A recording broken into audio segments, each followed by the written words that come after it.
This one is gonna be a very chatty kind of video. So if that's not your thing, I completely understand. But if you like story times, a little bit of gossip, then this is gonna be great for you. I also think this is just gonna be a very fun video because what psychopath leaves a full-time, more than minimum wage, work from home job to be broke and confused? So let's get into this. If you've been here a while, you've probably heard me say very often that this whole starting a business thing for me has been a long-term dream of mine for around 7 years or so. But I was too scared to start, and I just ended up going to uni to kill some time and figure out what I was gonna do with myself, since I obviously couldn't start a small business. That would be insane. Now, I loved uni. I learned a lot of amazing skills. I had great opportunities. I met a lot of really great people. And going to uni actually helped me build my confidence a lot. Before I went to uni, my social anxiety was pretty bad. And after leaving uni, I've honestly kind of blossomed, if you will. So for that, I think uni was honestly a really great call. It was a really good experience for me to have. And it actually ended up giving me the push I needed to want to start my small business. If you don't know, I did animation and I fully expected to get an animation job. I actually had just completely given up on my dreams of like doing YouTube and starting a small business. And I was like, I'll just do animation. I did enjoy animation, but I'm not gonna lie, there just always felt like there just wasn't something quite there with it. It was fun, but it wasn't what I wanted to do for the rest of my life. I think it was just kind of like a middle ground, you know, so I didn't have to go get an office job that I would hate. Honestly, I put a lot of hard work and effort into doing my uni course. I really did work hard. Probably the hardest I've ever worked in my life, apart from, you know, what I'm doing now. And I don't know if that was just me kind of trying to put a lot of energy into it so I didn't have to think about the fact that I gave up on my real dream of being a small business owner. Either way, a year before I even left uni, I was like applying to jobs, I was working on my portfolio, I was really trying to get on it because I did not want to leave uni without having an animation job. Unfortunately, I got a lot of interviews, but I never got the job. I'd always get really great feedback as well. They'd be like, oh, you're really great. We'd love to have you on the team. Just not this time round because there was someone better than you. But we'll keep you in mind if any other jobs come up. And then I never heard from any of them ever again. Did you really like me? Did you? I was a little bit worried because I think it was bothering me that I wasn't gonna have a guaranteed job when I left uni. Now, I've talked about this a lot before in the past and I'm not really afraid to keep talking about it. I grew up a little bit poor. I come from a single parent household. It's always been a bit of a struggle for us, and I think when I don't have stability with money and I'm not sure like how I'm gonna get money to make ends meet, I think I panic a little bit. So the thought of leaving uni and not having a job, I was a little bit like, oh no, what do I do? I did have some savings. I had a part-time job through uni. I've had several. I did things like onto our campuses for like people who were thinking about going to the uni and stuff. Did I just say onto our campuses? I meant on-campus tours. And I also, during my final year, had a job at a hotel where I was working as a breakfast assistant, and the times were really great and stuff, but after about, I'd say like 9 months of working in that job, I had to leave due to health reasons. I don't want to go too much into it, but yeah, I couldn't physically do that job anymore, and that kind of sucked. But at the same time, my final project was coming up, and I also had to do a dissertation. I don't know why they gave us a dissertation and a final project to do. Yeah, it was a lot of work, and I had to put all my energy into that because I really wanted to get good grades. Like I said, I was planning to go into the animation industry, so naturally, I'm gonna want good grades so I can get good jobs. Anyway, fast forward to the end of my course. I finished my final project, my dissertation, and all of that had come and gone, and I still didn't have a job. But since I didn't have my final project to like work on in my dissertation, I was able to put all my energy into applying for jobs every single day. A lot of people I knew, my boyfriend, my friends, my mother even, they were all saying to me, take a week off. Just take 2 weeks off at least. You don't have to rush into a job. Like, you've done 3 years of uni, you've worked really hard, you never like take days off. Just take a few weeks off to like recover. And I think I took a few days off. I can't really remember. It was probably like a few days to a week, but I think even before then, I was still, even during that week, I was still applying to some jobs. I was applying to like any jobs, even if they weren't animation jobs, because like I said, I was panicking a little bit. I was like, where's the money gonna come from? Like, I'm not getting anywhere with these animation jobs. I've been like applying to animation jobs for like almost a year now, and I'm still not seeing any progress. Like, I never get past the interview stage. Anyway, after applying to all of these jobs, I eventually got 2 job offers. One was for like a film and TV company. It was kind of like doing animation, but they also wanted me to help on film sets and stuff. They were a really small company. It was only 4 guys working there. And another one was working in a call center, but it was at home. So take a guess at which one I picked. Look, it was stupid. I don't know. I do know why I picked the call center job. It was working from home. I think it might have been more hours, and it was more pay, like quite a bit more pay. And I think at that point I was like, well, if I'm working from home, then at least I can work on my animation portfolio. I could maybe start doing like videos on YouTube around animation, all that stuff. I don't know what I was thinking. I think I'd made all these excuses when at the time I was like, it pays more, I'm picking that job. Money has been a very big dictator in my life because I've had so little of it. And when you spend your life having so little money, and then all of a sudden a job comes along and they're like, yeah, we're gonna pay you like, I don't even remember how much it was now. I think it was something like 12 or 13 pound an hour, which I was, in my old job, I'll put it like this, in my old part-time job, I was making like £8.45 an hour. So to go from that to making almost £13 an hour, I was like, dude. I was like, man, I'm gonna be stable for once with money. So anyway, I started the training at the call center, and I let the other people know that I wasn't gonna, like, I'd taken another job offer. And honestly, the training was quite fun. I would say like the training managers and like the people I was in like the group with, they were all really nice. And like I said, it was work from home. It was so easy. I didn't have to commute. There was no travel expenses, which meant more money for me. It was really fun, actually. And the training was long, though. The training was like almost 5 weeks. It was for a holiday company, so you were like booking holidays for people and stuff, which sounds easy, but man. A little bit of gossip, I guess, a little bit of tea, if you will. They put us on calls. They made us take calls before we finished training. About 2 weeks into training, 2 weeks of the 5-week training period we were supposed to be doing, they put us on calls where we were supposed to book holidays for people and answer all their questions. I didn't have a clue what I was doing. We were not prepared for this. Like, when I tell you, I have never done call center work before, if I'm honest. I said I would never allow myself to do call center work because my mum has done call center work her entire life.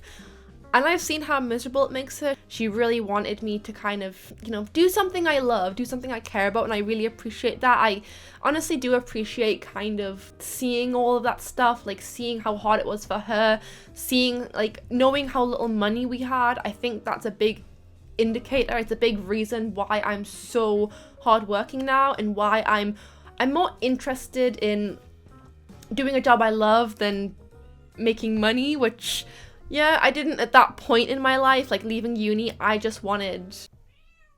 My cat's outside my door. What? My cat might be joining us for a while. Anyway, where was I?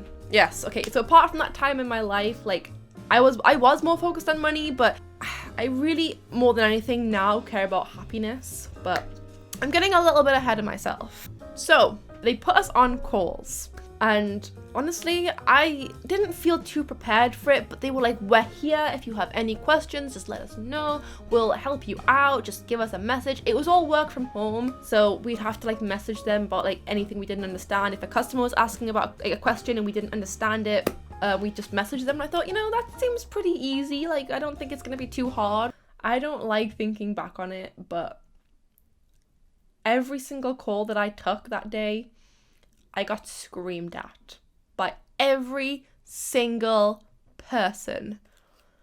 And in some cases I could understand it because I didn't really know what I was doing. I mean, you know what? No, I don't understand it. Even if I called someone and they weren't being very helpful and they weren't really understanding what they were doing, I still wouldn't scream at someone, ever. It doesn't matter who they are. And I don't just mean I was yelled at. I mean I was, like, screamed at. There were people screaming down the phone at me. I have never felt so low in my life. I didn't even feel like a human being that day. It was horrible. It was probably one of the worst experiences I've ever had. I know some people are probably thinking, well, some people are cut out for it, some people aren't. I have been screamed at when I was a waitress. I have been yelled at when I was working in a hotel as a breakfast assistant. I've been yelled at in almost every job that I've had.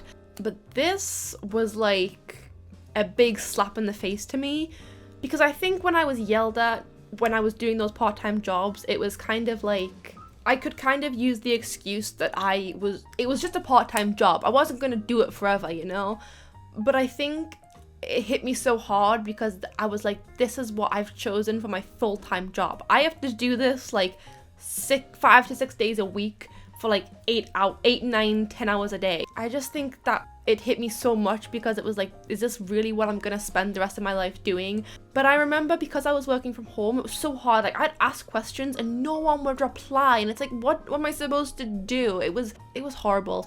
I had a bit of a breakdown that day, but it's a breakdown that I'm very thankful for, and it's a breakdown that I think I needed, because that very same day was the day I said to my mum, I'm starting a YouTube channel. I think I finally realized that I would rather have less money or even struggle for money and be happy than be stable and miserable. And I thought, at least if I start a small business, if I've got to struggle for the next 2 to 3 years, at least then I'll be happy, but I can also manage my income streams. I can make more money. I'm in charge of my money. And another thing I forgot to mention actually was there was one big call that I got, which was the big deal breaker for me. This woman, she started out a bit short-tempered, but I was like, it's fine, I'll try and get it sorted. She was asking a question that I did not have the answer to because we had not learned this in training. She was asking about like discounts and deals and like all that stuff, and we hadn't learned anything about that so far. So I was like, how am I supposed to answer these questions? I tried to help her as best I can, and I tried to like message the training managers and all that stuff, and I was like, can you help me out? And it was taking a long time. No one was giving me answers, and when they were, I was like relaying them back to the woman, and she was like, that's not the answer that I want, basically. I was like, I can't really help this woman. And she started yelling at me about like, I don't even remember, honestly. She was screaming down the phone about her kids being upstairs. At one point, yeah, she was yelling at me how her kids were upstairs and I was keeping her on the phone or something. I was like, I didn't say this to her, but in my head, I remember thinking like, just let your kids downstairs. Like, what? Why have you locked them upstairs for? They're not dogs. I mean, I'm not a parent, so I don't know, but I was just like, there's no need to scream at customer service workers, no matter what. And I'm gonna keep saying that because I've never once ever felt the need to yell at someone, even if they were being unhelpful, even if they weren't very polite. I've never screamed at someone. After being screamed at for 10 minutes, I think that was the moment when I realized this is my life forever. She was like the 3rd or 4th person that had yelled at me in a row now. And I mean, at that point, you're probably thinking, well, yeah, it's probably your fault that you're getting yelled at. And yes, I admit, I didn't know what I was doing. Like I said, we hadn't finished training. Of course I don't know what I'm doing. Anyway, I had a breakdown and I remember feeling, I didn't know what to do. Like, I've never really cried at being yelled at by any customer. I've never even cried at being yelled at by like a manager or something. I just don't care. But with that, I think it was just such a slap in the face. Like, I ended up putting this lady on hold because my training manager told me to put her on hold for a minute and come talk to her. So I put her on hold for like a minute and I talked to my manager on like a Teams call, and I just told her, I started crying at this point. I was like, I just don't know if I can do this call, to be honest. Like, I really did have a breakdown on call with my manager. Not a bit ashamed of it, but also at the same time, I'm a human with feelings. When I'm hitting a low that bad, I'm gonna cry, okay? You gotta cry sometimes. My managers, they were nice. I did like them. But the thing she said to me was, stop crying and just pick up the phone again and sort it out. And I think that hit me because it was like, your feelings aren't valid, just get on with the job kind of a thing. I understand where they're coming from. They're a company. They can't have people crying on calls and stuff. They need to put their customers first. I get it. I do understand. But I think at that moment, I just realized that these customers don't care about me and this company doesn't care about me. No one cares about me. I'm unhappy. Everyone's yelling at me. People are telling me to suck it up and just get on with it. I'm not proud of my next moves here, guys. I ended the call with my manager and I walked away from my computer. I really just got to the point where I just completely disassociated myself with the situation. I think I just, you know when you're past the point of breaking down and you just kind of like, you're just gone. You're like, I'm done. I can't do this anymore. I walked away from my computer. I left that woman on hold. And I just went and sat outside for a bit. I made a coffee and sat outside for a bit. Not very long, but it was enough for me to go, I don't want to do this anymore. It's been one day and I've had the worst day of my life. I don't want this to be my job. I want to have a career that I love. I want to do what I love. And that was the moment where I thought, YouTube, running a small business, that's what I love. That's what I want to do. That's what my heart has been telling me to do since I was 14, 16 years old. I'm going to do it. Regardless of money, regardless of how much I struggle, that is what I need to do. Because I cannot live my life pretending that I'm okay with being miserable in order to make a stable wage, that I'm okay with just settling for doing animation. And I think that was just the biggest, like, punch in the face. Like, you need to just follow what you've been dreaming to do for like your entire life, pretty much. Like, that's what you need to do. Stop kidding yourself, basically. There's a saying that when you hit rock bottom is like when you kind of pick yourself back up again, and that's when you like get hit with some hard truths, and that's when you really start to change. And it may not seem like rock bottom for a lot of people, but that was my rock bottom, because I know that if I stayed in that job, I'd probably get depressed. My social anxiety, that one day I was doing calls for that call center, my social anxiety came back with a vengeance. I had breakdowns, I had panic attacks, and I just knew if I carried on with that, I was gonna get depressed. I've dealt with depressive episodes in the past as well, and I don't want to go back to that. I've lived my whole teenage years, I dealt with all of those things. Now in my 20s, this is the time for me to like flourish. This is the time for me to be the best version of myself. I went back to that call, and I think by that point the lady had also calmed down because she wasn't yelling at me anymore. I don't know if she could tell in my voice how little I cared all of a sudden. I wasn't the best employee for her to deal with. I wasn't fully in the right either. The way I dealt with it wasn't great. I will admit that much. But like I said, it was a breakdown that I needed, because I think that happened, I'm gonna say around July 1st or July 2nd, that day happened. July 5th, I posted my very first YouTube video. When I posted it, it had maybe like 20, 30 views. It has obviously more now, but that might just be people going back and watching my first video. Yeah, it got like 20, 30 views. But my God, did it feel so good. I felt like a weight was lifted off my shoulders. I was planning to start like my Etsy shop. I was like looking at how I could start my business, and I felt so happy. Like I said, I had no followers, I was getting 30 views per video. I didn't have a clue how to do any of this, but it felt so right to be doing this. It still does. I have bad days still. I have days where I cry. I have days where I break down, but I bounce back. I don't feel this heavy weight on my heart anymore. And even though I don't make a lot of money from it, I maybe make like 10, 20 pounds a month, honestly, from my Etsy shop. I don't make anything from YouTube.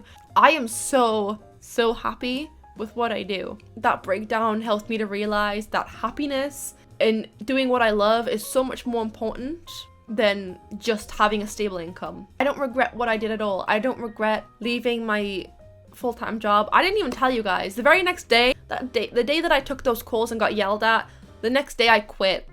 And I was like, I'm starting a YouTube channel, bye. Yeah, and I don't regret it at all. I think it was probably one of the best decisions I've made, honestly. You Know when you are doing something that is worth it, that's right, that's something that you really want to do.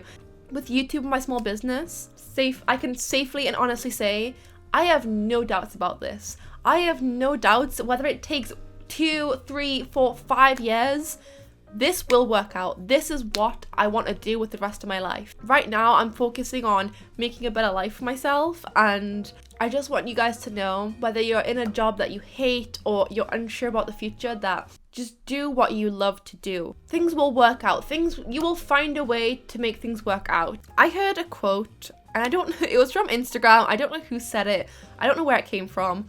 If there's something in you that is telling you, if your heart is telling you that you want to do something, if your heart is saying that there's something that you want more than anything else, it doesn't matter how much you try to push it away. It will always be in the back of your mind. It will always stay there. It will never go away. And I fully believe in that. No matter how much I tried to push away the fact that I wanted to do YouTube or the fact that I wanted to start my small business, it was always in the back of my mind.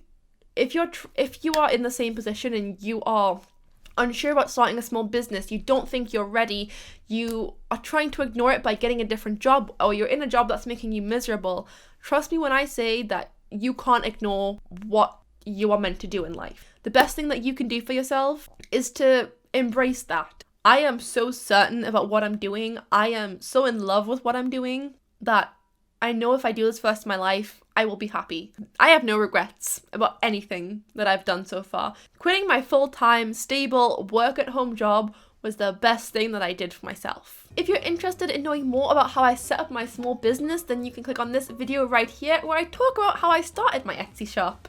Thank you guys so much for watching. I really hope you enjoyed this video, and I will see you in the next one. Bye!